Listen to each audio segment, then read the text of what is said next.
नमामि सद्गुरुं शान्तं सच्चिदानन्दविग्रहं पूर्णब्रह्मपरानन्दम् ईशमानन्दिवल्लभम्। रामकृष्ण हरि जय रामकृष्ण हरे रामकृष्ण हरे रामकृष्ण हरे।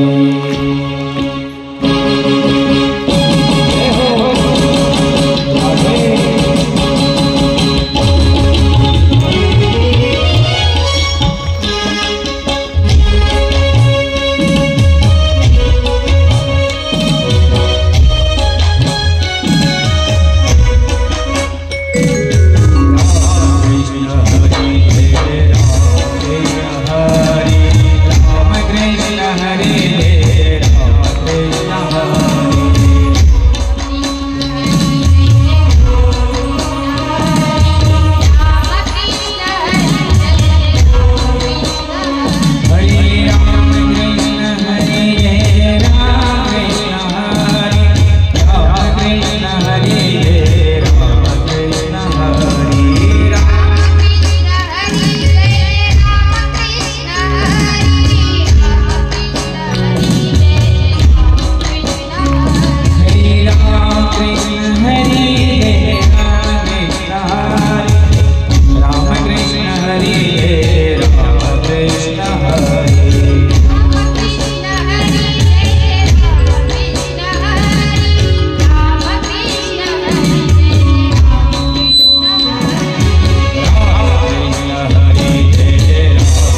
संत लक्ष्मणगिरी महाराज की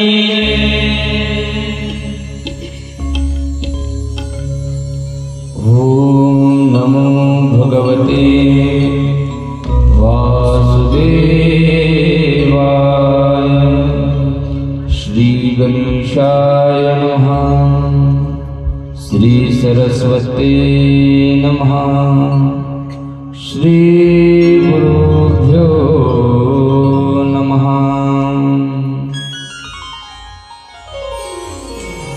अकारण कारण कोणाले जगदाधार रुक्मिणी प्राण संजीवन भगवान श्री पंढरीश पांडुरंग परमात्म्याच्या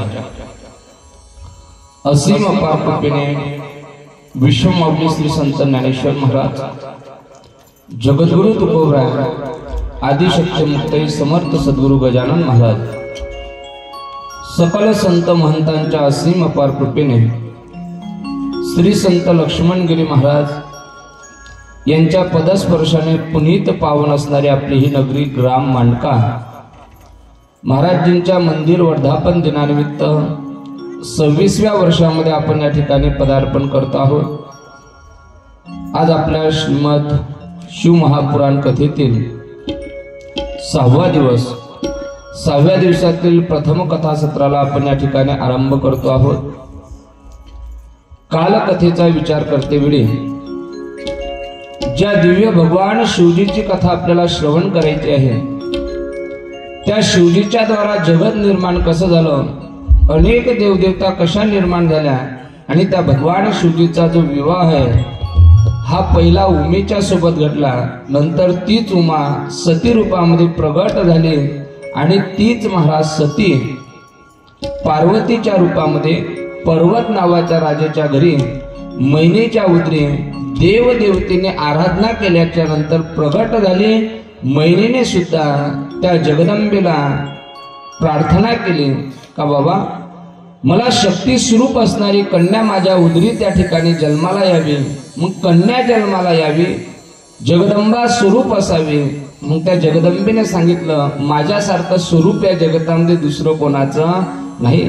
मग माझ्यासारखं स्वरूप जर तुझ्या उदरी जन्माला यावं अशी तुझी जर इच्छा असेल तर मग मलाच तुझ्या पोटी जन्म घ्यावा लागेल। म्हणून त्या ठिकाणी पहिली कन्या प्राप्त झाली, तिचं नाव त्या ठिकाणी आहे पार्वती। पार्वती नाव का ठेवलं तर पर्वत राजाची मुलगी म्हणून तिचं नाव पार्वती। असे अनेक कारण शिव महापुराणामध्ये सांगितल्या जात आहे। म्हणून तिच्याकरता एका जन्माचा नाही 7 जन्माचा नाही तर जन्मोजन्मीचा सांगाती असणारे सब देवन के देव बडे देव भगवान महादेव जी हेच तिला पती रूपामध्ये प्राप्त होता, पार्वती रूपामध्ये नाही, सती रूपामध्ये नाही। तर आपण काल कथा बघितली, जेवढी मस्तक भगवान शिवजीच्या गळ्यामध्ये आहे तेवढे आजपर्यंत या पार्वतीचे अवतार झाले आणि शेवटाला पार्वती रूपामध्ये ती भगवान शिवजीच्या स्वरूपामध्ये प्राप्त झाली, पत्नी रूपामध्ये त्या ठिकाणी प्राप्त झाली। शिवजीला पार्वती मिळाली याचा शिवजीलाही आनंद आहे आणि पार्वतीलाही आनंद आहे, कारण माझा जन्मोजन्मीचा सांगाती मला या ठिकाणी प्राप्त झाला। दोघांच्या अंतकरणाला प्रेम आहे, आनंद आहे।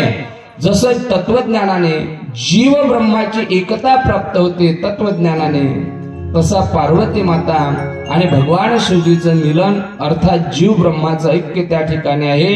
जीव हा शिवदशेला प्राप्त होतो, तशा पद्धतीने दोघांचं मिलन त्या ठिकाणी घडलं।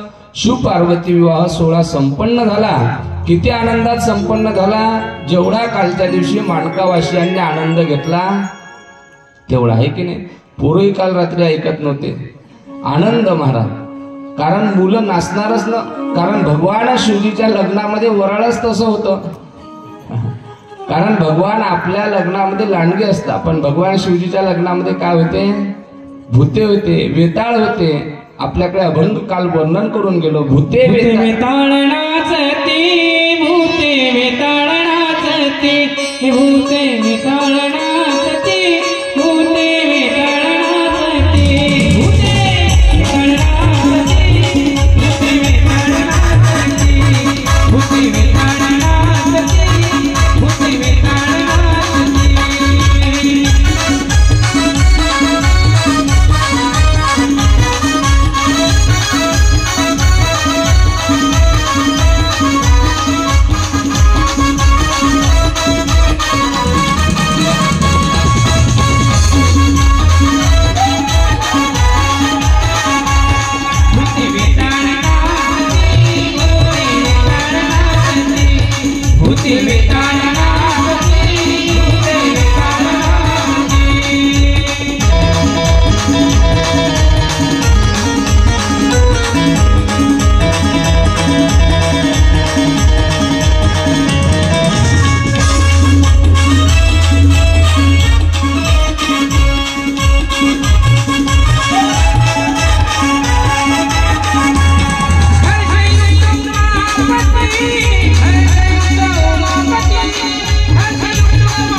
कोण होते वराळ तर महाराज म्हणतात भूते वेताळ नाचते आणि हर्षयुक्त उमापती भगवान शिवजीला आनंद झाला, उमेलाही आनंद झाला आणि लग्नामध्ये नाचणारं वडार होतं भूते वेताळ नाचते. मग ते भूत होते तर आपण नाही नाचायला काही हरकत आहे का? भगवान शिवजीच्या लग्नामध्ये सर्व लोकांना आनंद होता बरं का. फक्त स्वर्ग लोकातील देव देवता होत्या असं नाही, देवी होत्या असंही नाही, जगातील ब्राह्मण ऋषी मुनी जपी तपी होते याच्यातही महत्व नाही. यक्ष किन्नर ते सुद्धा भगवान शिवजीच्या लग्नाकरता त्या ठिकाणी उपस्थित होते. सर्वांचं वर्णन त्या ठिकाणी केल्या जात आहे आणि भगवान शिवजीचा शृंगारही तसाच होता. महाराज मी काल बोलून गेलो, आता लग्न मुहूर्तावर लागत नाही. याला कारण काय? नरदेवाचा मेकअप राहिला, नवरीचा मेकअप राहिला, पण भगवान शिवजीचा शृंगार पाहला. आपल्याकडे सासूबाई नवरदेव प्रवेशद्वारावरती आल्याच्या नंतर ओवाळणी करतात ना, भगवान शिवजीची ओवाळणी करण्याकरता गेले. कारण पूर्वी काही व्हॉट्सअप नव्हतं, फोटोही नव्हते. भगवान शिवजीची ओवाळणी करण्याकरता गेले. पात्रामध्ये काहीतरी टाकलं पाहिजे म्हणून सर्प टाकला, यांना मूर्छा आली आणि मैना मातेला जेव्हा मूर्छातून बाहेर निघाल्या, जागृतीमध्ये आल्या, तेव्हा मैना मातेने नरदेव दारात आल्यावर म्हणे असा जवाई मला. केव्हा? लग्न मंडपामध्ये भगवान शिवजी आले आणि शिवजी करता घोडा कोणता होता महाराज? नंदिकेश्वरावर त्या ठिकाणी विराजमान होऊन महाराज स्वारी आले. महाराज म्हणतात ना जैसा दुल्हा वैसे बाराती. आता जर त्याच्यामध्ये बारातीमध्ये जर भूत वेताळ आहे तर त्या पद्धतीनेच भगवान शिवजीला सुद्धा दुल्ह्याच्या रूपामध्ये यावं लागेल ना. म्हणून भगवान शिवजी नंदिकेश्वरावरती बसले, अंगाला भस्म लावलेला आहे. असं रूप मैना मातेने पाहिलं आणि मैनावती म्हणते असा जावई मला नको. माझी सोन्यासारखी राहिलेली मुलगी, रूपवान असणारी मुलगी, ज्याला स्वतःचं घर नाही, याला देणार नाही. परंतु सप्तर्षींनी सांगितलं बाबा या जन्मातला नाही, पार्वतीला हा पती जन्मोजन्मीचा प्राप्त झाला. त्याचं खरं रूप त्या ठिकाणी मैनावतीला सप्तर्षींनी प्रगट करून दाखवलं आणि नंतर त्या मैनावतीच्या लक्षात आलं का माझ्या मुलीकरता प्राप्त झालेला जो पती आहे, मला मिळालेला जो जावई आहे, हा सामान्य नाही तर त्रैलोक्याचा नाथ आहे. आणि ब्रह्मा विष्णू पासून जरी जगत निर्माण झालं असेल तर ब्रह्मा आदी विष्णू आदी सर्व देवापेक्षा श्रेष्ठ असणारी देवता म्हणजे माझे जावई भगवान शिवजी त्या ठिकाणी आहे. आनंद झाला, विवाह सोहळा संपन्न झाला आणि विवाह सोहळा संपन्न झाल्याच्या नंतर जे भोजनाकरता बसले होते त्यांचंही वर्णन त्या ठिकाणी केलं. कारण लोक लग्न लावण्याकरता बसत असताना भोजनाच्या व्यवस्थेने बसतात म्हणून त्याचं वर्णन शिवपुराणामध्ये आहे. कोणी म्हणत असेल लग्नाच्या मंडपाच्या काठाकाठान लोक बसतात, कारण लोक लग्न लावताना अशाच ठिकाणी बसता का लग्न लागलं म्हणजे पंक्ती करता वेगळी जागा शोधायची गरज पडता कामा नाही. अशा लोकांनी जर नाव कोणी ठेवलं तर मला यायचं भेटायचं म्हणा शिवपुराणामध्ये महाराजांनी सांगितलं होतं. कारण लग्नामध्ये लग्न लागल्याच्या नंतर भोजन व्यवस्था कशी असावी, काय असावी त्याचं वर्णन आलेलं आहे. बोलू का? थोडस विषयांतर होईल पण बोलतो. 10-20 वर्षापूर्वी लोकांच्या घरामध्ये खाण्याकरता अन्न नव्हतं, पण लोक स्वाभिमानी होते.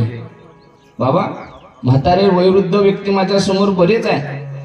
10-20 वर्षाच्या अगोदर लोकांकडे खाण्याकरता घरामध्ये अन्न नव्हतं, पण माणसं स्वाभिमानी होते. आता लोकांच्या घरामध्ये अन्न भरपूर आहे, पण माणसाचा स्वाभिमान त्या ठिकाणी राहिला नाही. कळण्याकरता उदाहरण सांगतो. ज्या वेळेला तुमचे लग्न झाले, लग्न लागल्याच्या नंतर माणसं लग्न मंडपामध्ये जेवणाकरता बसत होते का आपल्या जानोशावर परत येत होते? बाबा, जानोशावर परत येत होते. लग्न लागल्याच्या नंतर सर्व वराळ जानोशावर येत होतं आणि नंतर नवरीवाल्यांनी म्हणावं चला जेवायला, तेव्हा जेवणाकरता बसत होते. घरी खाण्याकरता अन्न नव्हतं, उपाशी राहावं लागत होतं. पण स्वयंपाक तयार आहे, वाढणारही तयार आहे, पोटाला भूकही आहे, पण जोपर्यंत बसा म्हणत नाही तोपर्यंत स्वाभिमान मात्र त्यांनी त्या ठिकाणी महाराज आपला खर्च केला नाही. आज लोकांकडे अन्न आहे, पण स्वतःचा स्वाभिमान त्या ठिकाणी राहिला नाही. लग्न बाजूला राहते, अर्ध्या मंगल अष्टकही होत नाही आणि लोकांच्या बसतून त्या ठिकाणी पाठीमागे पंक्ती बसतात. लोक म्हणतात पूर्वीपेक्षा आता आम्ही स्वाभिमानी झालो. आता आपला स्वाभिमान शिल्लक राहिला नाही. जुन्या लोकांकडे अन्न नव्हतं, पण स्वाभिमानाने जीवन त्या ठिकाणी माणसं जगत होते. भगवान शिवजीच्या लग्नाच्या नंतर मेजवानी भोजनाची जी होती, ते वराळांचं स्वागत कसं घडलं, समारंभ कसा घडला, त्याचंही वर्णन त्या ठिकाणी शिवपुराणाच्या 2 अध्यायामध्ये वर्णन करून सांगितलं. आणि समोर प्रत्येक मुलीच्या जीवनामध्ये जी घटना घडते, उभ्या आयुष्यामध्ये जन्माला आल्यापासून वयाच्या 20 वर्षापर्यंत ज्या पोरगीला माझं घर म्हणावं लागते, ती पोरगी एक दिवस दुसऱ्याच्या घरी नांदण्याकरता जाते. लहानपणापासून पोरगीची दररोज महाराज अंतःकरणामध्ये आवड असते. बाबा, हे घर माझं आहे, या घरामध्ये असणारी प्रत्येक वस्तू माझी आहे आणि प्रत्येक वस्तूवरती सत्ता सुद्धा माझी आहे. पण ज्या दिवशी पोरीचा विवाह सोहळा संपन्न होते, त्या दिवशी महाराज त्या पोरीला आपलं असणारं घर हे परक्याचं वाटू लागते आणि परक्याचं असणारं घर आपलं त्या ठिकाणी वाटू लागते. एका गीतामध्ये उमेश महाराज अतिशय सुंदर वर्णन केलेलं आहे. बाबा, मी जरी या घरची लाडकी लेक असेल, या घरामध्ये जरी राहत असेल, तर मी उद्याची मात्र दुसऱ्याच्या घरचं धन त्या ठिकाणी होणार आहे. लेक लाडकी या घरची आणि होणार सुनली त्या घरची आनंद त्या ठिकाणी वाटू लागला. आणि मुलीच्या जीवनामध्ये विदाईचा प्रसंग हा प्रत्येकाच्या जीवनामध्ये त्या ठिकाणी घडत असतो. काय सुंदर प्रसंग आहे का? जो बाप पार्वतीचा असू द्या, पर्वतराज आपला असू द्या, पोरीच्या लग्नाकरता 6 महिन्यापासून तयारी करतो. कोणता बाप 2 महिन्यापासून तयारी करते.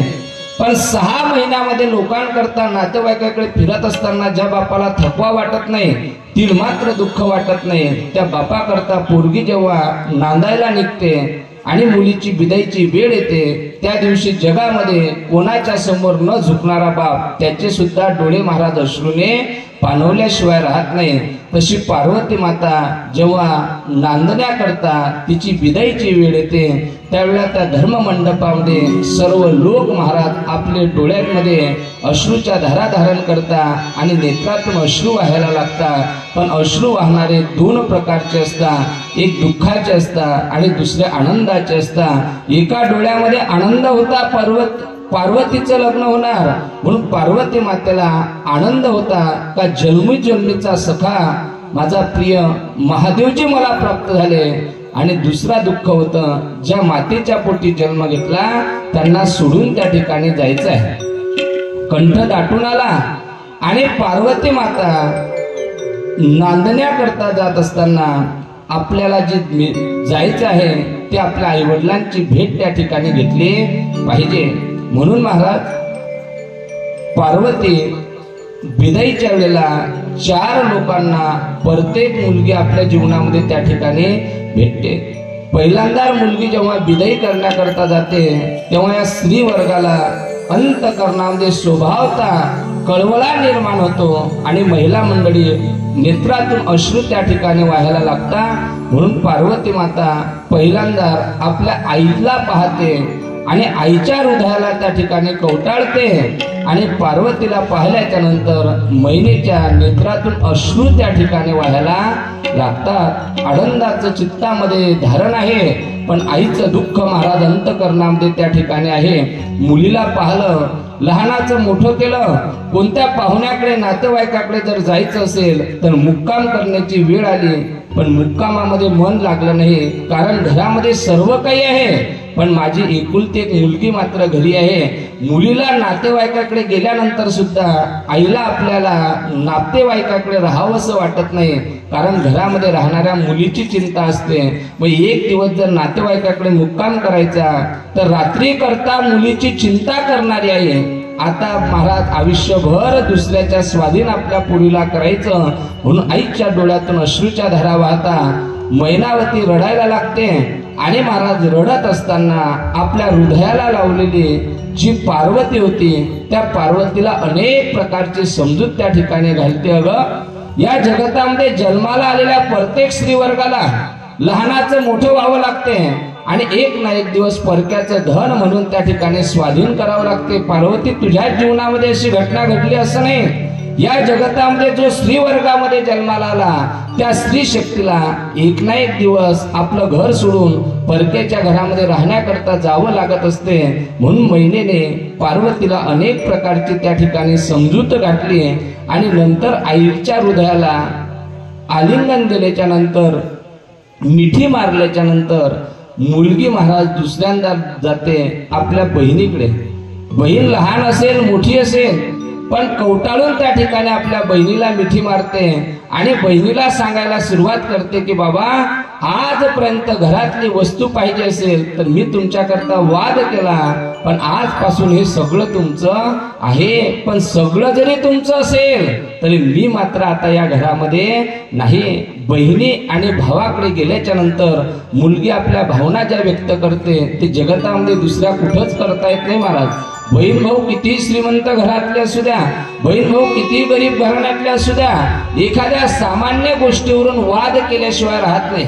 अभ्यासाकरता सामान्य 2 रुपयाची भेटणारी पेन्सिल असू द्या, पण 2 रुपयाच्या पेन्सिलीपासून बहीण भाऊ भांडणा करता घरामध्ये 100ची नोट बापाने देऊ द्या, माईना देऊ द्या, पण पोरगाई म्हणतो आई मला ते 100ची नोट पाहिजे नाही, हीच पेन्सिल पाहिजे, जे ताईला पाहिजे ते, आणि जे ताईला पेन्सिल पाहिजे तीच पेन्सिल भावाला सुद्धा त्या ठिकाणी पाहते.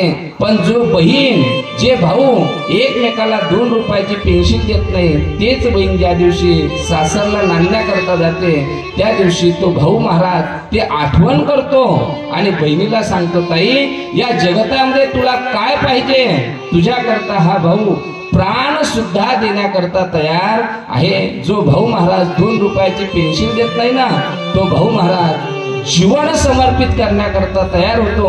बहिणीला जर दुःख आहे कळालं, घरा असताना लग्नाच्या अगोदर बहिणीला त्रास झाला तर भाऊ ऐकत नाही, तिच्याकडे लक्षही देत नाही. पण बहीण जेव्हा सासरला नांदायला जाते आणि बहिणीला काहीतरी त्रास होतोय, काहीतरी व्याधी चढली असं ज्या दिवशी भावाला समजते त्या दिवशी तिचा भाऊ महाराज गावातील सर्व काही आपल्या पाठीमागचं काम सारतो आणि पहिल्यांदा बहिणीच्या घरी जातो आणि तिचा निरोप त्या ठिकाणी घेतो. म्हणून पार्वती आपल्या जीवनामध्ये प्रत्येक स्त्री पहिल्यांदा मिठी मारते आपल्या आईला, कारण आईच्या अंतःकरणातल्या भावना लगेच जागृत होता. आपल्या बहिणीला भेटते, भावाला भेटते, सगळ्यांच्या जवळ आपल्या भावना व्यक्त करते. पण या लग्नाकरता गेल्या 6 महिन्यापासून प्रत्येक नातेवाईकाकडे जायचं. मुलगी लग्नाकरता उपवर आहे, एखादा मुलगा असेल तर शोधावा, लोकांकडे जाऊ जाऊ विचारतो, लग्नाची तारीख ठरल्या जाते, प्रत्येक पाहुण्याला मुलगा दाखवण्याकरता नेल्या जाते, लग्नाकरता भव्य मंडपही सांगितला जातोय, भव्य भोजनाचीही तयारी केली जाते. तोच बाप मुलीच्या लग्नाच्या दिवशी सर्व लोकांकडे फिरतो, पण मुलगी ज्या दिवशी सासरला नांदण्याकरता निघते, मुलीचा विदाईचा प्रसंग येतो, त्या मंडपामध्ये समाजामध्ये माय रडताना दिसते, बहीण रडताना दिसते, भाऊ रडताना दिसतोय. पण जीवनाच्या समोर महाराज दृष्टीच्या समोर दृश्याना त्या मंडपामध्ये त्या पुरीचा बाप कधी कोणाला दिसला नाही. त्या मंडपामध्ये बाप दिसत नाही. ज्या बापाने रुपया कमवून भव्य असा मंडप निर्माण केला, भव्य असा मंडप त्या ठिकाणी टाकला, त्या बापाला त्या मंडपामध्ये राहण्याचा अधिकार नाही का? अधिकार त्या बापाला आहे मंडपामध्ये राहण्याचा, कारण मंडपाचा खर्च बाप देणार आहे. परंतु त्या बापाला माहिती आहे तळ हातावरती लहानाचं मोठं पोरगीला केलं, जीवनामध्ये एकाही गोष्टीची पोरीला कमी पडू दिलं नाही.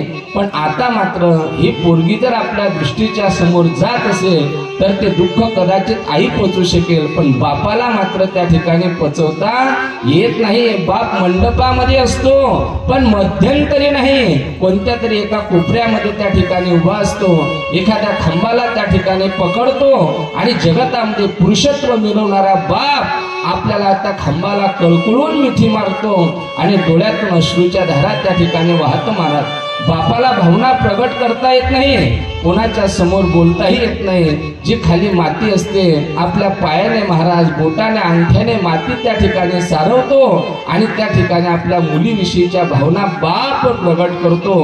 बापाच्या सारखं प्रेम मुलीवरती या जगतामध्ये कोणतं नाही महाराज.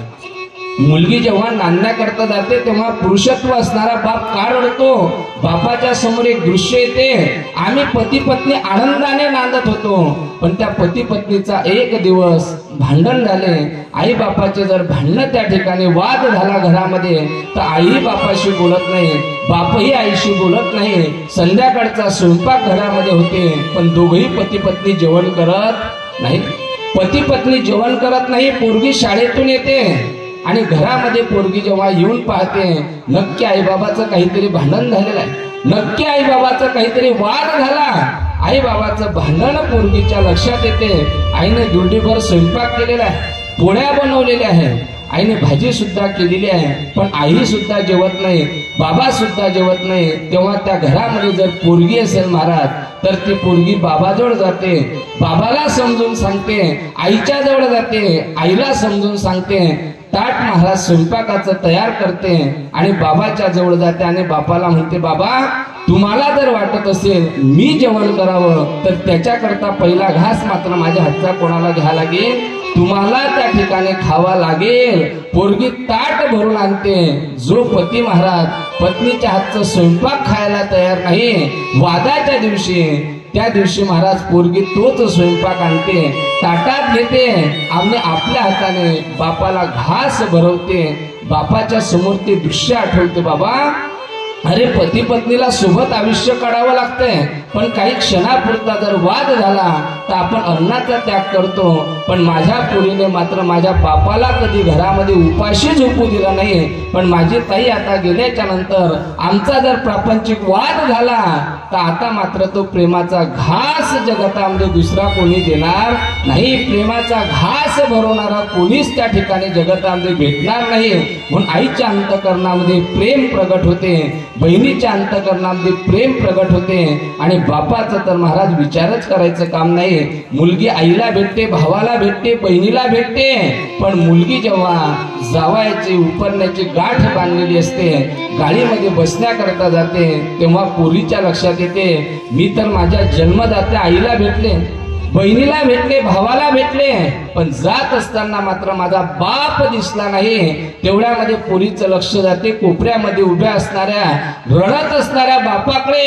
त्या नरदेवाचीही चिंता करत नाही, ज्याच्यासोबत 7 फेरे मारले त्याच्या उपरण्याचीही चिंता करत नाही. बाप जसा पोरीला दिसला तशी पोरगी ती उपरण्याही बाजूला टाकून देते आणि बापाकडे त्या ठिकाणी धाव घेते आणि कळकळून अशी बापाला त्या ठिकाणी मिठी मारते. बाबा शब्द ऐकला आणि त्रैलोक्यामध्ये श्रेष्ठ असणारा बाप महाराज पायासारखी माती सरावी तसा त्या ठिकाणी शीन त्याचं शरीर बनून जाते, थकून जातो. बाप काय करावं, तोंडातून शब्दही निघत नाही आणि डोळ्यातून अश्रूच्या धारा थांबत नाही. जा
मुलीचा कंठ दाटून येतो, आईचाही कंठ दाटून येतो, पण त्या मंडपामध्ये आईपेक्षा बहिणीपेक्षा सगळ्यात दुःखी जर कोण असेल तर त्या पोरीचा बाप त्या ठिकाणी असतो।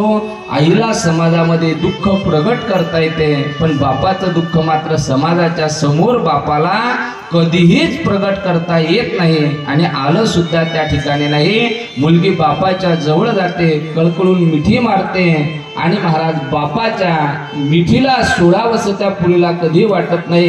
कोणीतरी पकडावं, मुलीची समजूत घालावी, तेवढ्यामध्ये मैना त्या ठिकाणी जवळ येते आणि मैना त्या पार्वतीला बोलायला सुरुवात करते, अगं प्रत्येक मुलीला जावं लागते, दुःख त्या ठिकाणी प्रगट करावं लागते, पण एक गोष्ट लक्षात ठेव, आजपर्यंत मला असं वाटते जो उपदेश मैनीने पार्वतीला केला हा उपदेश समाजातल्या प्रत्येक माईनं आपल्या पुरीला करणं अत्यंत गरजेचे आहे। काय उपदेश करते ते मैनावती आपल्या मुलीला पार्वतीला ऐका। ही पार्वतीला मैना सांगते, अगं पार्वती, आजपर्यंत बालपणापासून तू आमच्या घरामध्ये लाडली, लहानाची मोठी केलं, नको तो हट्ट तुझा त्या ठिकाणी पुरवला, तुला जी गोष्ट लागली ती गोष्ट तुला तुझ्या वडिलांनीही दिली, जी गोष्ट पाहिजे असेल ते मातेने सुद्धा दिली, पण आता तुला ज्या घरला नांदण्याकरता जायचं त्याला माहेर नाही तर त्याला काय म्हणता, सासर म्हणता। सासर ज्या घरामध्ये कुठल्याच गोष्टीची प्रतिकूलता नसते, सर्व गोष्टी अनुकूल असतात, त्याला महाराज माहेर म्हणता। आणि ज्या ठिकाणी एकही गोष्ट आनंदित नसते, सर्व गोष्टी आपल्या मनाच्या विरुद्ध घडतात, त्याला सासर त्या ठिकाणी म्हटलं जातं। सासर आणि माहेरचे एक उदाहरण फार आपल्याकडे प्रसिद्ध आहे महाराज। ज्या घरामध्ये पोरीनं पहाटे उठावं, मुलीला सकाळी 5 वाजता उठावं वाटलं तर 5 वाजता उठेल, 6 वाजता उठावं वाटलं 6 वाजता उठेल, आणि पोरीच्या मनामध्ये जर विचार आला का आपल्याला 8 वाजेपर्यंत आज आरामच करायचा, आज उठायचंच नाही, तर पोरगी माहेरला माय बापाच्या घरामध्ये 8 वाजेपर्यंत झोपली तरी माय त्या ठिकाणी काहीच बोलत नाही।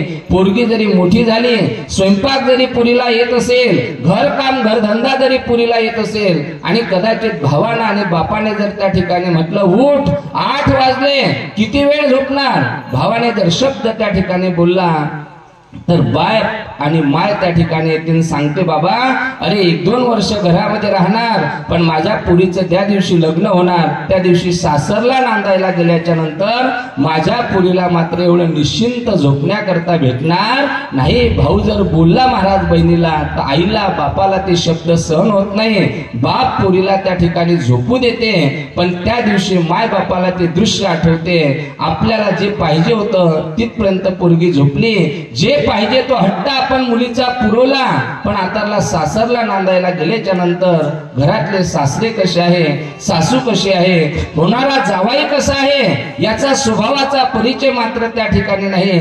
आणि कदाचित कामधंदा करत असताना मुलीकून जर काही चूक झाली तर सासूचा त्रास होईल, सासऱ्याचा त्रास होईल, जावयाचा सुद्धा त्रास त्या ठिकाणी सहन करावा लागेल। मुलीच्या जीवनातल्या 2 घटना असतात, माहेरला असताना पोरगी सगळ्यात उशिरा उठते आणि सर्वात लवकर झोपणारी जर कोण असेल तर ती मुलगी असते। जोपर्यंत मुलीचं लग्न होत नाही किंवा नसेल कळालं तर ऐका, ज्या स्त्रियांचा विवाह सोहळा संपन्न झाला, आपण दिवाळी सणाकरता आपल्या बापाच्या घरी जेव्हा जातो तेव्हा सगळ्यात घरात कुटुंबामध्ये सर्वात उठणारी व्यक्ती जर कोण असेल शेवटी उठणारी तर ते आपली पोरगी असते। पोरगी म्हणते काही मला काम नाही, आता निश्चिंत त्या ठिकाणी आहे, सर्वात शेवटी उठते, जेवण करते आणि ताट तसंच आईच्या समोर टाकून देते आणि झोपण्याकरता पोरगी निघून जाते। माय म्हणते जाऊ द्या, आज ना उद्या माझ्या पोरगीला सासऱ्याच्या सासरवाडीमध्ये त्या ठिकाणी काम करावं लागणार आहे, सासूचा सासऱ्याचा त्रास सहन करावा लागते, झोपू द्या। पण तीच पोरगी जेव्हा सासरला नांदण्याकरता जाते त्यावेळेला पोरगी सगळ्यात अगोदर उठते का सगळ्यात शेवटी उठते? घरामधले जो व्यक्ती कधीच उठत नाही त्या सर्व लोकांच्या अगोदर उठण्याची जबाबदारी कोणावरती असते तर त्या घराच्या सुनेवरती असते। आपली मुलगी सगळ्यात शेवटी उठणारी, पण त्या पुरीला सर्वात लवकर उठावं लागते, सर्वांच्या अगोदर उठावं लागते, सर्वांना आंघोळी करता पाणी गरम करावं लागते, घराच्या बाहेर सळा समर्जन रांगोळी काढावं लागते, संध्याकाळचं जेवण आटोपल्यानंतर सर्व लोक झोपण्याकरता जातात, पण राहिलेली भांडी घासण्याचं काम पुरीला करावं लागते, सगळ्यात शेवटी झोपावं लागते आणि सर्वात पहिल्यांदा उठावं लागते।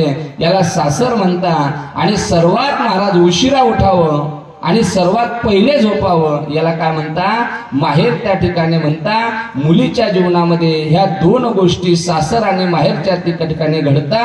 भगवान शिवजीच्या सोबत पार्वतीचा विवाह घडला, पर्वतराजाला दुःख झालं, मैनावतीला अंतकरणामध्ये वेदना त्या ठिकाणी होता, दुःख प्रकट करताय। आणि ज्या वेळेला पार्वती माता भगवान शिवजीच्या समवेत निघता त्यावेळेला महाराज मैनावती एक उपदेश करते, जो उपदेश प्रत्येक मुली करता आईनं केला पाहिजे। ती मैनावती बोलते, करहु सदा पद शंकर पूजा। गोस्वामी तुळशीदासजी तुलसी रामायणामध्ये वर्णन करता की बाबा या ठिकाणी गेल्याच्या नंतर ज्या भगवान शिवजीच्या बरोबर तुझा विवाह घडला त्या भगवान शिवजीची चरणाची सेवा करण्याची जबाबदारी आतापर्यंत जशी आईवडिलाची सेवा केली तशी आतापासून सेवेची जबाबदारी तुझ्याकडे जर काय असेल तर ती भगवान शिवजीच्या चरणाची आहे। करऊ सदा शंकर पद पूजा, नारी धर्म पूजा, पती देव ना दुजा।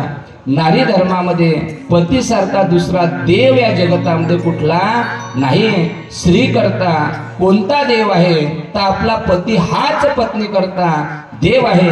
आणि सौभाग्यवती स्त्रीने जगतामध्ये देवाची पूजा नाही केली तरी चालेल, संतांची उपासना जीवनामध्ये करा नका करा, पण आपल्या पतिदेवाची सेवा जर तुम्ही जीवनामध्ये केली तर त्या सौभाग्यवती स्त्रीला देवाच्या पूजेचं फल प्राप्त झाल्याशिवाय राहत नाही। करहु सदा शंकर पूजा,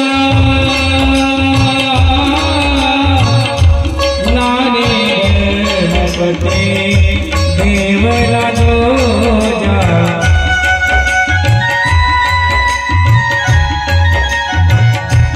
करहु सदा शंकर पद पूजा,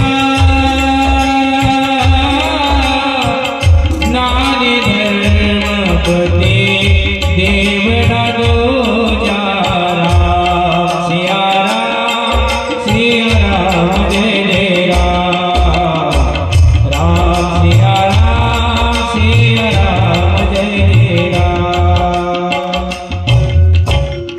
मैनावती पार्वतीला सांगते, मुली करता पत्नी करता या जगतामध्ये सर्वात श्रेष्ठ पूजा जर कोणती असेल तर त्या आपल्या पतिदेवाच्या चरणाची सेवा आहे। म्हणून या पत्नी जी असते तिला महाराज अर्धांगिनी म्हटल्या जाते।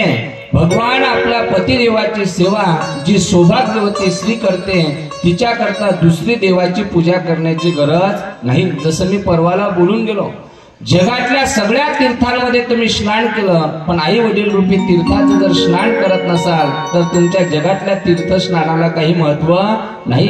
तसे तुम्ही जगातल्या सगळ्या देवांच्या पूजा करत असाल पण आपल्या घरच्या पतिदेवाची जर अवहेलना करत असाल तर इतर देवतेचं पुण्य तुम्हाला कधीच मिळणार नाही।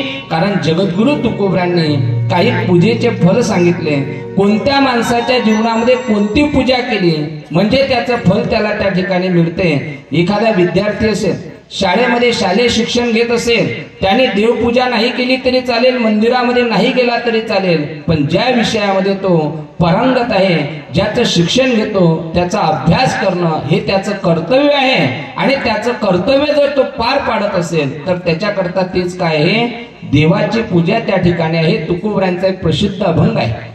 तुकोबरा म्हणतात, स्वामी काज गुरु भक्ती। जीवनामध्ये जो पती असते त्या पतीची स्वामीची सेवा करणं हीच पत्नी करता काय आहे, देवपूजा आहे।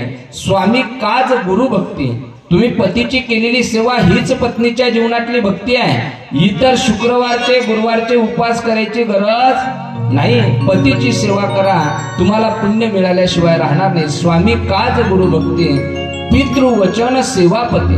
आपल्या वडिलाचा जो मुखातला शब्द असेल, वडिलांनी सांगितलेली एखादी आज्ञा असेल, ती आज्ञा जर वडिलाचे आपण पालन करत असाल तर मुलाकरता दुसरी सेवा नाही. वडिलाची आज्ञा जर आपण पालन करत असाल तर पोराकरता तीच विष्णूची काय आहे, पूजा आहे. स्वामी काज गुरु भक्ती पितृवचन सेवापती हेची विष्णूची महापूजा. पूजा नाही, महापूजेचं फल महाराज कशाने मिळत असेल तर पतिव्रता माऊलींनी केलेल्या आपल्या पतीची सेवा ही तिच्याकरता महापूजा आहे. मुलाने आपल्या आईवडिलाची केलेली सेवा हे त्याच्याकरता पूजा आहे, महापूजा आहे. आणि शिष्याने आपल्या गुरुची केलेली सेवा ही त्याच्याकरता काय आहे, महापूजा आहे. पण आपण समाजामध्ये सद्गुरूच्या चरणाची सेवा करायला तयार होत नाही. रात्री महाराजांनी एक उदाहरण सांगितलं. महाराज आळंदीला राहत असताना गुरुच्या चरणाची सेवा केल्याशिवाय आपल्यावरती अनुग्रह घडत नाही, आपल्यावरती साधूची कृपा होत नाही. याच्याकरता साधूची गुरुवर्याची सेवा त्या ठिकाणी करावी लागते. तशी पतिदेवाची असीम कृपा आपल्यावरती व्हावी असं वाटत असेल तर प्रत्येक नारी शक्तीने आपल्या पतीची सेवा केली पाहिजे. कारण पतिदेवाच्या सेवेमध्ये काय सामर्थ्य आहे. जगद्गुरु तुकोबरा म्हणता, एखाद्या सौभाग्यवती पत्नीने जर आपल्या पतीची सेवा काया वाचा मनाने केली तर ते स्त्री नाही, तर त्या स्त्रीने केलेली सेवा ही देवाला पावन होते. आणि त्या सौभाग्यवती स्त्रीची सत्ता हे सामान्य परिवारावरती नाही, तर त्या स्त्रीची सत्ता देवादिकांवर सुद्धा त्या ठिकाणी चालते. म्हणे प्रतिव्रता, तुका म्हणे प्रतिव्रता, म्हणे प्रतिव्रता, तुका म्हणे प्रतिव्रता.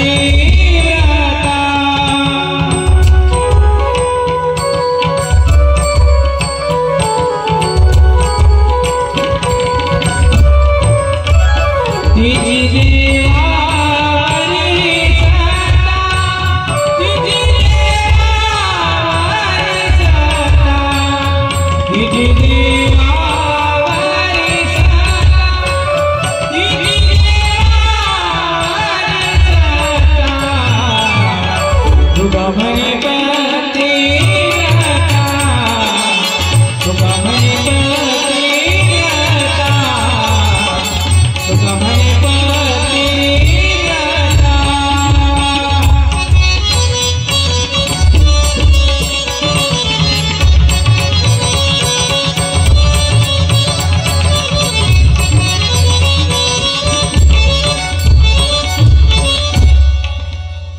तुका म्हणे पतिव्रता तिची देवावरी सत्ता.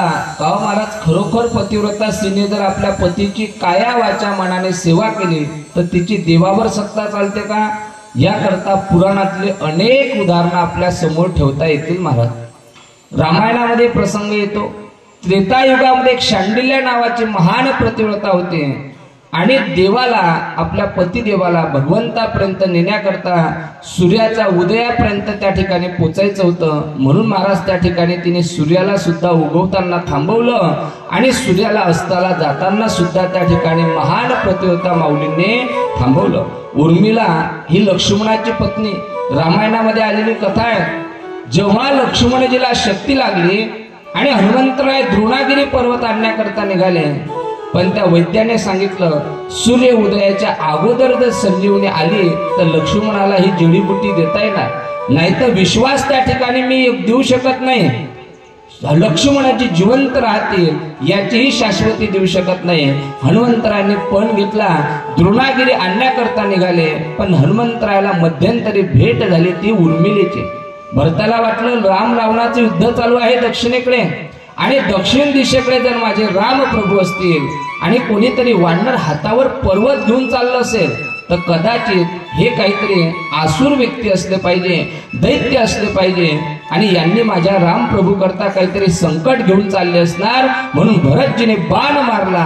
हनुमंतराय मूर्छा येऊन खाली पडले, पण जसे खाली पडले तसे मुखातून श्रीराम जय राम जय जय राम शब्द ऐकला. उर्मिला धावत गेली, भरत धावत गेला. हा कोणीतरी दैत्य नाही, हा कोणीतरी राम भक्त दिसतोय. मूर्छेतून जेव्हा हनुमंतराय जागृतीमध्ये आले तेव्हा हनुमंतरायाने घडलेला प्रसंग सांगितला. तुम्ही वेळ माझा खर्च केला आणि जोपर्यंत सूर्य उदय जर झाला तर लक्ष्मणजीला मी संजीवनी देऊ शकणार नाही आणि माझ्या रामाला माझं तोंड सुद्धा त्या ठिकाणी दाखवू शकणार नाही. कारण प्रभू चरणाची सेवा करण्यामध्ये मी आजपर्यंत कधी खंडही केला नाही आणि कधी विलंब सुद्धा त्या ठिकाणी केलेला नाही. मग त्या ठिकाणी उर्मिला म्हणते, हनुमंतराय काळजी करू नका, तुम्ही जसे राम भक्त आहे तसे मी सुद्धा लक्ष्मणाची एकनिष्ठ असणारी महान प्रतिव्रता माऊली आहे. माझा पती वनाकरता निघून गेला म्हणून मी 14 वर्षाचा उपवास, माझा पती आल्याशिवाय जेवण करायचं नाही याकरता 14 वर्षाचा उपवास धारण केला. माझं तप सुद्धा पूर्ण झालं. कारण उर्मिलेने 13.5 वर्ष उपवास झाला होता पूर्ण. किती? 13.5 वर्षाचा उपवास पूर्ण झाला. आणि त्या दिवशी हनुमंतरायाला म्हणते, मी माझ्या पती करता किती दिवसाचा उपवास केला? 13.5 वर्षाचा. आणि आपल्याकडे जर वट पौर्णिमेचा किंवा एखादा दुसरा उपवास घडला तर बाया उपवास करता, पण दुसऱ्या दिवसचा ताव पटकन लिहून घ्या. तुम्हाला इकडे तिकडे फिरायची सवय आहे, ज्याच्या घरी गप्पा करायला गेले तिकडेच गुंतून पडता. तुम्हाला काय बाकीचे काम आहे. कालचा दिवसभर उपास आम्हाला या ठिकाणी झाला, तुम्ही जेवल्याशिवाय, काही ते बाया तर म्हणतात गिळल्याशिवाय आम्हाला उपास सोडता येत नाही. मग मावशी उपासच कशाला धरला? उर्मिलेने 13.5 वर्ष उपवास त्या ठिकाणी केला. फक्त वनवासाचे 6 महिने बाकी होते. हा दृष्टांत घडला त्यावेळेला 6 महिने बाकी होते. 13.5 वर्षाचा उपवास घडला आणि उर्मिला सांगते, हनुमंतराय मी महान प्रतिव्रता आहे आणि मी तुम्हाला वचन देते, जोपर्यंत द्रोणागिरी घेऊन तुम्ही लंकेपर्यंत माझ्या पतिदेवापर्यंत पोहोचणार नाही, राम प्रभूपर्यंत पोहोचणार नाही, तोपर्यंत मी सूर्याला उगवू देणार नाही. एवढं सामर्थ्य माझ्या पातिव्रत्यामध्ये आहे. सांगायचा मुद्दा एवढा आहे, एकनिष्ठतेने आपण पतीची केलेली सेवा, या सेवेच्या द्वारा आपली सत्ता, महान प्रतिव्रतेची सत्ता हे भगवंतावरती सुद्धा चालते. तुका म्हणी प्रतिव्रता तिची देवावरी सत्ता. किती देवावर सत्ता चालते? एक आपल्या परंपरेमध्ये गर्गसंहिता नावाचा ग्रंथ आहे. त्या गर्गसंहिता नावाच्या ग्रंथामध्ये एक पतिव्रत्या धर्मावरती सांगितलेली कथा आहे. अतिशय सुंदर कथा आहे, नीट लक्ष देऊन ऐका. आपण भगवान शिवजीची उपासना करतो, इतर देवतेची उपासना करतो, पण आपल्या घरामध्ये राहणाऱ्या पतिदेवाची उपासना आपल्याला करताना दिसत नाही. विशेषत्वे करून रामायणामध्ये वर्णन आलेलं आहे महाराज. कलियुगामध्ये पतिव्रता स्त्री हे आपल्या पतीच्या सेवेशी एकनिष्ठ राहणार नाही आणि पतिदेवाची जर तिने एकनिष्ठतेने सेवा केली नाही तर तिचा पातिव्रत्य धर्म खऱ्या अर्थाने श्रेष्ठ त्या ठिकाणी होणार नाही. महाराजांनी सांगितलं, पूर्वीच्या काळी महिला कुंकू लावत होत्या. केवढं कुंकू लावत होत्या? भिंग काचातून पाहावं एवढं. आजी पूर्वीच्या काळी कुंकू केवढं होतं? अरे आंधळ्याने जरी पाहिलं, अशीच म्हण होती ना लोकांची पहिलं, आंधळ्याने जरी पाहिलं तरी कपाळावरलं काय दिसत होतं? कुंकू. आणि आता धड्या डोळ्यावाल्याने पाहिलं काका, आता त्याला दिसत नाही. असं ते म्हणतात काही लोक, ते कुंकवाल्या गेल्या आता टिकलीवाल्या आणि बाथरूम मधल्या भिंती सगळ्या. असो तो विनोदाचा भाग सोडा. सौभाग्यवती स्त्रीने आपल्या पतीची सेवा त्या ठिकाणी केली पाहिजे. त्याने काय होते हो? पतीचं आयुष्य वाढते. असं श्रीमद भागवतामध्ये 12व्या स्कंदामध्ये उमेश महाराज असं वर्णन आलेलं आहे, सौभाग्यवती स्त्रीने आपल्या अंगावरील केस कधीही कापायचे नाही. जी बेनी असते ना आपली, ती केस कधीही कापायचे नाही. आणि ते जर कापले तर आपल्या पतिदेवाचं आयुष्य कमी होते, असं 12व्या स्कंदामध्ये वर्णन आलेलं आहे. कलियुगाचं महिमान वर्णन करत असताना पतिदेवाने जर आपलं आयुष्य वाढावं असं वाटत असेल तर सौभाग्यवती स्त्रीने कधी आपले डोक्याचे केस त्या ठिकाणी महाराज वेणीचे केस कापायचे नाही. मग आता ह्या स्त्रिया आपल्याला दर 8 दिवसाला 15 दिवसाला केस कापताना दिसतात. मी काही थोडासा विचार केला आणि विचारांती निर्णय असा उमेश महाराज लागला की मला असं वाटते या महिला मंडळीला असं वाटत असेल हे बिराड जास्त दिवस कदाचित म्हणून तर कापत नसतील. ज्याचा त्याचा विचार ज्याचा त्याला विचार स्वातंत्र्य दिलेले आहे त्याच्याबद्दल आपल्याला बोलायचं नाही, पण पुराणामध्ये जे आहे ते आपल्याला सांगितलं पाहिजे. आणि शेवटी तुकोबरायांनी तर शिक्कामोर्तब केला, तुका म्हणे नाही विश्वास ज्या म्हणे पहावे पुराणे विचारूने. तुम्ही पुराणाचं वाचन करा, तुमच्या लक्षात आल्याशिवाय राहणार नाही. त्या ठिकाणी सौभाग्यवती स्त्रीचं मला गर्गाचार्यांचा दृष्टांत सांगायचा आहे. गर्ग संहितेमधला गर्गाचार्य हे गोपाल कृष्ण परमात्मा अवतारित झाले म्हणून त्यांचा नामकरण विधी सोहळा करण्याकरता गेले होते. गर्ग संहितेमध्ये आलेला दृष्टांत आहे, शिवपुराणामध्ये नाही. गर्गाचार्य नामकरण विधी महाराज सोहळा संपन्न करण्याकरता निघाले गोपाल कृष्णाचा. गोकुळामध्ये जेवढ्या गवळणी होत्या सर्व गवळणींनी दर्शन बारी लावली होती महाराज कृष्ण परमात्म्याच्या दर्शनाचे. गर्गाचार्य येत असताना पाहता गोकुळामध्ये राहणाऱ्या जेवढ्या गवळणी आहे सर्वच्या सर्व गवळणींनी नंदबाबाच्या दारामध्ये गर्दी केलेली आहे. गर्गाचार्यांना असं वाटलं बा लहान मुलगा आहे, कोणाला मुलगा नवसा सायसने झाला, खूप दिवसानंतर झाला. गावातले लोक मुलं पाहण्याकरता येतात, बाळाला पाहण्याकरता येतात, म्हणून ह्या महिला गवळणी आल्या असतील. गर्गाचार्यांनी पाहिलं, त्यांना समाधान वाटलं. फार मुलांवरती प्रेम आहे, नंदबाबाचं गावावरती प्रेम आहे म्हणून या गवळणी आल्या असतील. पण नामकरण विधी सोहळा संपन्न करण्याकरता जाता तास 2 तास त्या ठिकाणी देवाचा नामकरण विधी सोहळा संपन्न होतो. भोजनादी विधी आटोपले आणि गर्गाचार्य जेव्हा परत जाण्याकरता निघाले ना तर ज्या गवळणी पहाटे 9 वाजता नंदबाबाच्या दारात होत्या त्या दुपारी 2 वाजता गर्गाचार्य जाण्याकरता निघाले तर त्या गवळणी तिथंच दिसल्या. गर्गाचार्य म्हटलं अरे आपण आलो त्याही वेळेला ह्या गवळणी दारामध्ये होत्या आणि आपण निघालो नामकरण विधी सोहळा संपन्न करून तरी सुद्धा ह्या गवळणी नंदबाबाच्या वाड्यामध्ये दिसता, असं घडलं तरी काय? त्यांनी उत्तर द्यायला सुरुवात केलं. गवळणीला विचारता, अगं गवळणींनो तुम्ही आपल्या घरामध्ये जा, इथं एवढा वेळ थांबतात तरी कशा करता? सांगितलं लहान मुलाला पाहण्याकरता आलो. सांगितलं पाहिलं ना तुम्ही एक वेळ? सांगितलं तसं नाही, पुन्हा पुन्हा पाहावंसं वाटते.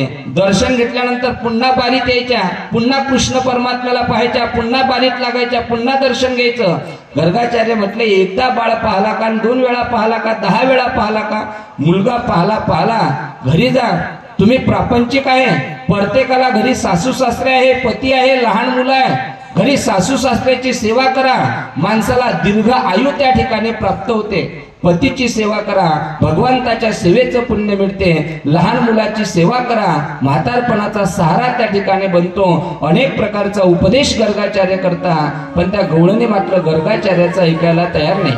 मग गर्गाचार्य म्हणता काही सिद्धांत पटवून द्यायचे असेल तर दृष्टांत सांगावे लागतात. त्या गवळणीला एक दृष्टांत सांगता, गवळणींनो ऐका, घरी पतीची सासू सासऱ्याची मुलाची का सेवा करावी याकरता एक दृष्टांत मी तुम्हाला सांगतो, ऐका, नीट लक्ष देऊन ऐका. गवळणी ऐकायला सुरुवात करता, सांगा गर्गाचार्य. गर्गाचार्य म्हणता एका गावामध्ये एक पती पत्नी राहत होते आणि पतिव्रता माऊली होती. आपला पती जेवण केल्याशिवाय आपण जेवायचं नाही असा नियम होता.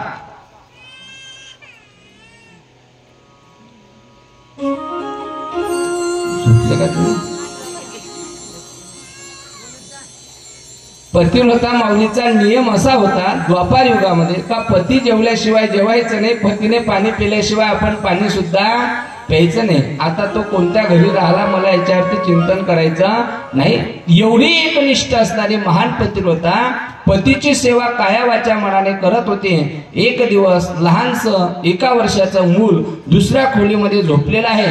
पती शेतातून कामावून आला, पतीला भूक लागली म्हणून सौभाग्यवती स्त्रीने पतीचे हातपाय धुतले आणि त्याला जेवण्याकरता महाराज त्या ठिकाणी ताट वाढलं. पतिदेव भोजनाकरता बसलेले आहे, बसण्याकरता आसन टाकलं, समोर ताट वाढलं आणि पतीच्या जवळ भोजन होईपर्यंत त्या ठिकाणी बसलं पाहिजे असा गर्ग संहितेमध्ये महाराज आलेलं उदाहरण आहे. पतीचं जोपर्यंत जेवण होत नाही, पतीच्या जेवणामध्ये जर खंड पडला, ताटातली पोळी संपली आणि पतीने जर मुखाने म्हटलं पोळी आण, तर पातिव्रत्य धर्म नष्ट होतो असं गर्ग संहितेमध्ये सुंदर गोड वर्णन आलेलं आहे. किती पतिव्रत्य धर्म श्रेष्ठ आहे. पतीला ताट त्या ठिकाणी वाढायला सुरुवात केली. ताट वाढलंय आणि महाराज पती पत्नी भोजन करत असताना एकमेकांमध्ये संवाद चालू होता.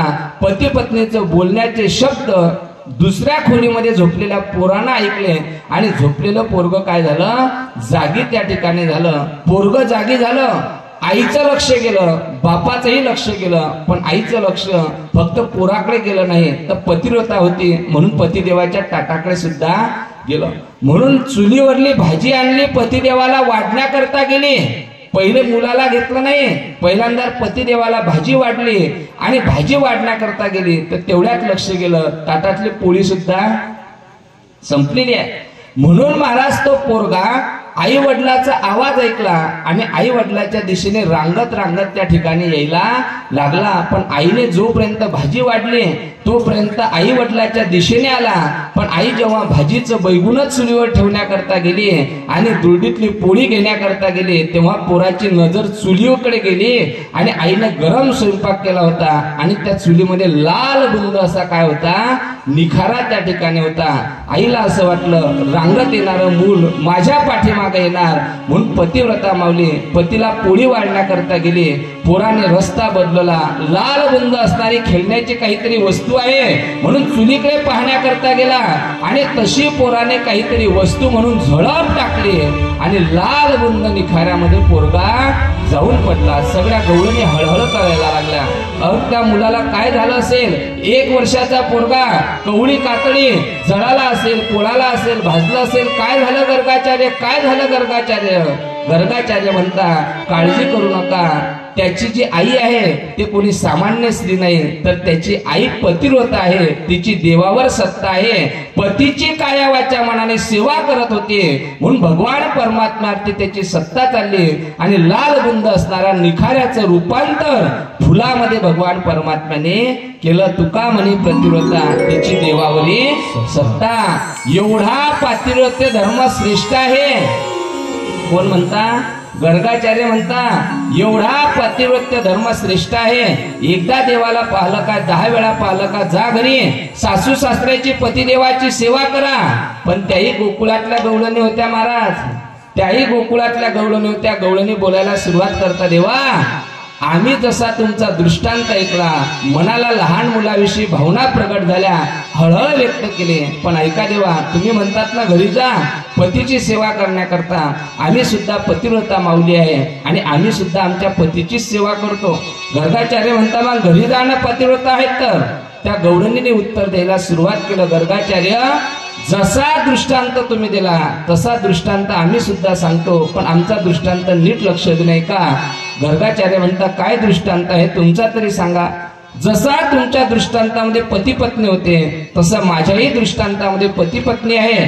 जशी तुमच्या दृष्टांतातली पतिव्रता माऊली पतीच्या सेवेशी एकनिष्ठ होती तसा माझ्याही दृष्टांतातली पतिव्रता माऊली पतीच्या सेवेशी एकनिष्ठ त्या ठिकाणी आहे. आणि एक गोष्ट अशी झाली, ती पतिव्रता सेवा करत असताना तिचा जो पती होता हा नोकरीला होता, काम धंद्याला होता. त्याला काहीतरी कामानिमित्त परदेशामध्ये दूर गावाला त्या ठिकाणी जावं लागणार होतं. एक दिवस पत्नीला सांगितलं, अगं तुझा दररोजचा नियम आहे, मी जेवल्याशिवाय जेवायचं नाही, मी झोपल्याशिवाय झोपायचं नाही, दररोज चरणाची सेवा करायची. मग एक काम कर, मला आता तर काही कामानिमित्त बाहेर गावी जायचं आहे आणि 1 महिना मी येणार नाही. मग ही पतिव्रता माऊली म्हणे, देवा 1 महिना मी कसं राहायचं. सांगितलं एक काम कर, तुला जर माझीच सेवा करायची असे वाटत असेल तर त्याच्याकरता मी उपक्रम करतो. काय, जवळ मातीचा चिखल होता, त्याने एक मातीचा पुरुष बनवला आणि आपल्या देवाऱ्याच्या जवळ आणून ठेवला. पत्नीला सांगितलं एक काम कर, तुला जेव्हा घरामध्ये स्वयंपाक तयार होईल तेव्हा केलेला स्वयंपाक या मातीच्या पुतळ्याला दाखवायचं आणि नैवेद्य दाखवते जशी देवाला, तसं आपण म्हणतो ना देवाने नैवेद्य खाल्ला, तसं या मातीच्या पुतळ्यामध्ये मी आहे असं म्हणून याची काय करायची, सेवा करायची. याला नैवेद्य दाखवायचा, समजायचं माझं जेवण झालं. झोपते वेळी याच्या चरणाची सेवा करायची. जसे दररोज माझ्या चरणाची सेवा करते ना, तसं महाराज माझ्या चरणाची सेवा म्हणून या मातीच्या पुतळ्याची सेवा करायची आणि महाराज त्या ठिकाणी झोपून जायचं. पतीने महाराज पतीची आज्ञा म्हणून 1 महिना दररोजचा दिनक्रम, सकाळी उठले पाणी प्यायच्या अगोदर पतिदेवाच्या मातीच्या पुतळ्याला पाणी दाखवायचं. स्वयंपाक झाला पहिल्यांदा नैवेद्य पतिदेवाच्या मातीच्या पुतळ्याला दाखवायचा आणि महाराज झोपते वेळेला मातीच्या पुतळ्याच्या चरणाची सेवा करायची आणि सौभाग्यवती स्त्रीने त्या ठिकाणी झोपून जावं. असा दिनक्रम त्या पतिव्रता माऊलीचा 1 महिन्यापर्यंत चालला आणि 1 महिना पूर्ण झाला आणि एक दिवस ती सौभाग्यवती स्त्री आपल्या पतीच्या चरणाची सेवा करत होती आणि चरणाची सेवा करण्याकरता सुरुवात केली आणि तेवढ्यामध्ये दरवाजा वाजायचा आवाज आला. दरवाजा वाजायचा जसा आवाज त्या ठिकाणी आला तशी पतिव्रता माऊली घरातून आवाज देते, कोण आहे? तिने सांगितलं, मी तुझा पती. ते म्हणते, कोण? सांगितलं, मी तुझा पती. आता गर्गाचार्यांना त्या गवळणी विचारता, देवा त्या पतिव्रता माऊलीने काय करावं? 2 प्रश्न आमच्या तुमच्या समोर आहे. तिने पतीची आज्ञा म्हणून मातीच्या पुतळ्याची सेवा 1 महिना केली आणि जेवण झालं आणि नेमकं त्याच्या चरणाची सेवा करायला सुरुवात केली. पतिदेवाच्या चरणाची सेवा किमान 5 मिनिटं तरी घडली पाहिजे. मग तिने नुसती चरणाची सेवा सुरू केली. आता जर चरणाची सेवा बंद करते तर चरण सेवेमध्ये विघ्न येते. पतीची अवहेलना करण्याचा दोष त्या ठिकाणी लागतो आणि नाही चरणाची सेवा करा तर दोष लागतो आणि चरणाची सेवा करत बसले तर खरा पती दारावर उभा केला त्याचा सुद्धा तिला काय लागतो? दोष लागतो. मग तिने मातीच्या पुतळ्याच्या पतीची सेवा करावी का दारावर आलेल्या पती करता दरवाजा उघडण्याकरता जावं? कोणाला विचारलं? गर्गाचार्यांना गवळणीने विचारता, मातीच्या पुतळ्याची सेवा करत बसावं का दरवाजावर आलेल्या खरा पतीला दरवाजा उघडण्याकरता जावं? गर्गाचार्यांनी दिलेलं उत्तर आहे, मातीच्या पुतळ्याची सेवा जरी या पतीने दिलेली आज्ञा होती तरी आज्ञा कुठपर्यंत? जोपर्यंत खरा पती येत नाही तोपर्यंत. जेव्हा खरा पती दारावर आला तेव्हा मातीच्या पुतळ्याची सेवा करण्यामध्ये काही महत्व नाही. खरा पती आला असेल तर पहिल्यांदा तिने दरवाजा उघडण्याकरता जावं आणि त्या पतीची सेवा करावी. मग त्या गवळणी म्हणता, गर्गाचार्य आम्ही सुद्धा तुम्हाला तेच सांगतो ना, या त्रैलोक्याचा खरा मालक या ठिकाणी जन्माला आला असताना घरच्या मालकाची सेवा काय करण्यामध्ये उपयोग?